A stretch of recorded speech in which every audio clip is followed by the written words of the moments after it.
लोक की अद्भुत यात्रा, हमारी आत्मा का असली घर। दोस्तों, आज हम आपको एक ऐसे रहस्य के बारे में बताने जा रहे हैं जिसके बारे में बहुत कम लोग जानते हैं। ये रहस्य है हमारी आत्मा के असली घर का। इस संसार में जन्म लेने वाला हर मनुष्य सुख की तलाश करता है। वो चाहता है कि उसके जीवन में कभी दुख ना आए, कभी बीमारी ना हो, कभी मृत्यु ना हो। लेकिन क्या आपने कभी सोचा है कि ऐसा स्थान वास्तव में कहीं है भी या नहीं? संतों के अनुसार ऐसा एक दिव्य लोक है जिसे सतलोक कहा जाता है। ये वो स्थान है जहां न जन्म है, न मृत्यु है, न दुख है, न बीमारी है। ये हमारी आत्मा का असली घर है।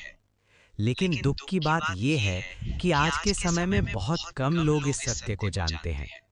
हम पढ़े लिखे तो हो गए, लेकिन आध्यात्मिक ज्ञान से दूर हो गए। हमारे धार्मिक गुरु भी हमें इस रहस्य के बारे में पूरी तरह नहीं बताते। इसी कारण मनुष्य जन्म लेकर भी अपने असली घर के बारे में नहीं जान पाता। स्वर्ग और नरक का रहस्य। हम बचपन से सुनते आए हैं कि अच्छे कर्म करने वाले स्वर्ग जाते हैं और बुरे कर्म करने वाले नरक में जाते हैं।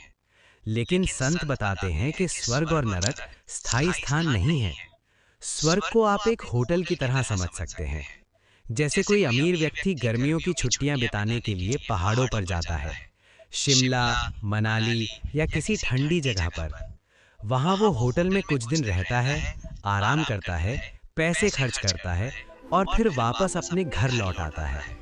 उसी तरह जब कोई व्यक्ति अच्छे कर्म करता है तो उसे कुछ समय के लिए स्वर्ग में सुख भोगने का अवसर मिलता है। लेकिन जब उसके पुण्य समाप्त हो जाते हैं तो उसे फिर से इस संसार में जन्म लेना पड़ता है।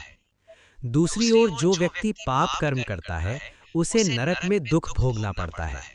नरक में यमराज के दूत पापी आत्माओं को उनके कर्मों के अनुसार दंड देते हैं। अनेक पापों के दंड का वर्णन गरुड़ पुराण में विस्तार से किया गया है। इसलिए संत कहते हैं कि स्वर्ग और नरक की इच्छा भी नहीं करनी चाहिए, क्योंकि दोनों ही स्थान अस्थायी हैं। कर्मों का चक्र। जब मनुष्य स्वर्ग और नरक में अपने कर्मों का फल भोग लेता है, तब उसे फिर से इस संसार में जन्म लेना पड़ता है। कभी वो मनुष्य बनता है, कभी पशु, कभी पक्षी, कभी कीड़ा। इस प्रकार आत्मा 84 लाख योनियों में भटकती रहती है। इसे ही 84 लाख योनियों का चक्र कहा जाता है। ये चक्र तब तक चलता रहता है जब तक आत्मा को अपने असली घर का ज्ञान नहीं मिल जाता। सतलोक का रहस्य। संतों के अनुसार इस पूरे ब्रह्मांड से ऊपर एक दिव्य लोक है जिसे सतलोक कहा जाता है। ये लोक किसी स्वर्ग से भी हजारों गुना अधिक सुंदर और दिव्य है। सतलोक वो स्थान है जहां स्वयं परमेश्वर निवास करते हैं। संतों के अनुसार परमेश्वर का वास्तविक नाम कबीर है, जिन्हें सतपुरुष भी कहा जाता है।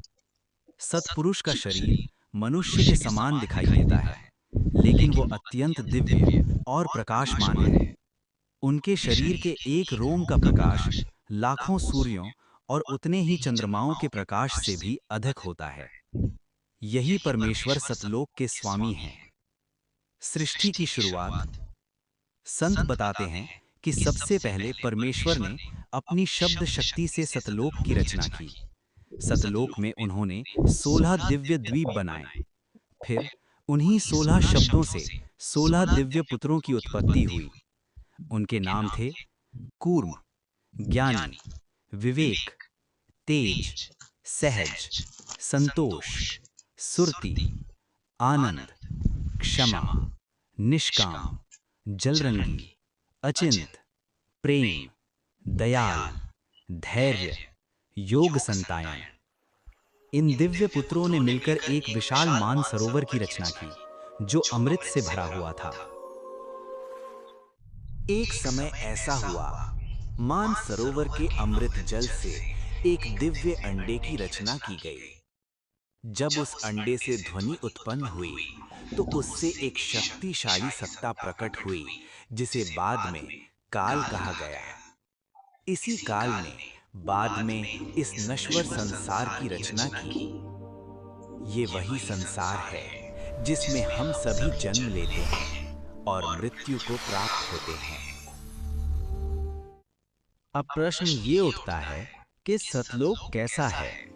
सतलोक अत्यंत सुंदर और दिव्य स्थान है। वहां न सूर्य है और न चंद्रमा, क्योंकि वहां स्वयं परमेश्वर का प्रकाश ही सब कुछ प्रकाशित करता है। वहां की भूमि सफेद और चमकदार है। वहां के वृक्ष सदैव फलों से लदे रहते हैं। वहां का जल कभी खराब नहीं होता। वहां दूध की नदियां बहती हैं और पर्वत हीरे और मोतियों से जड़े हुए हैं। वहां रहने वाली आत्माओं के पास सुंदर महल और दिव्य विमान होते हैं। सतलोक में रहने वाले जीव, सतलोक में रहने वाली आत्माओं को हंस कहा जाता है।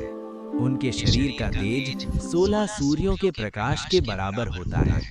वहां के सभी जीव अमर हैं।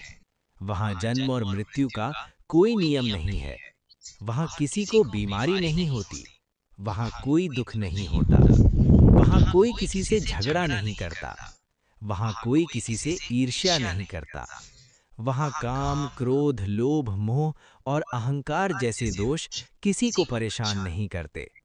सतलोक में जीवन, सतलोक में पुरुष और स्त्रियां बड़े प्रेम और सम्मान के साथ रहते हैं। वहां कोई किसी को बुरी दृष्टि से नहीं देखता।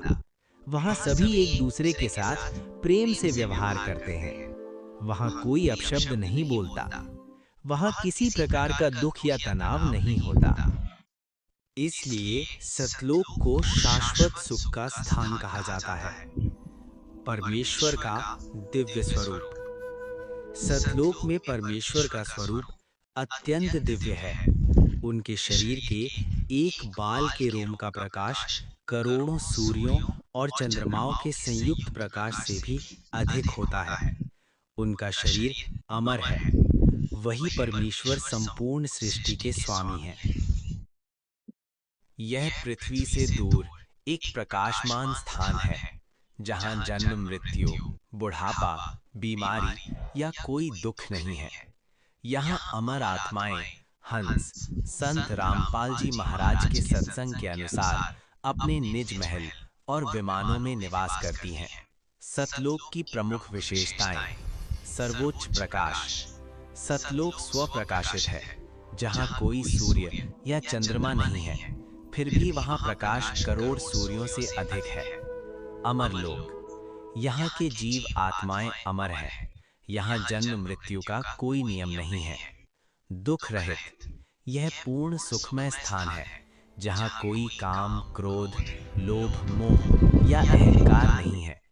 नूरानी दुनिया, सतलोक का निर्माण नूर अर्थात दिव्य प्रकाश तत्वों से हुआ है। अमृत भोजन, यहाँ की मिट्टी श्वेत और चमकदार है और नदियाँ दूध दही की बहती हैं। सतलोक में परमात्मा कबीर जी, सतपुरुष, एक बहुत बड़े गुंबज के नीचे निवास करते हैं और वहाँ हर जीव का अपना महल है, जिसे वे अमर धाम मानते हैं। अगली वीडियो में हम काल की उत्पत्ति को विस्तार से समझेंगे। साथ ही ये भी जानेंगे कि हम आत्माएं इस काल के जाल में कैसे फंस गए। अगर आपको ये आध्यात्मिक जानकारी अच्छी लगी हो तो वीडियो को लाइक और हाइप जरूर करें और ऐसे ही सतलोक के दिव्य ज्ञान और सच्ची भक्ति की जानकारी पाने के लिए हमारे चैनल को सब्सक्राइब करें। इस वीडियो को अपने दोस्तों और परिवार के साथ शेयर भी करें ताकि वे भी इस अनमोल ज्ञान को जान सकें।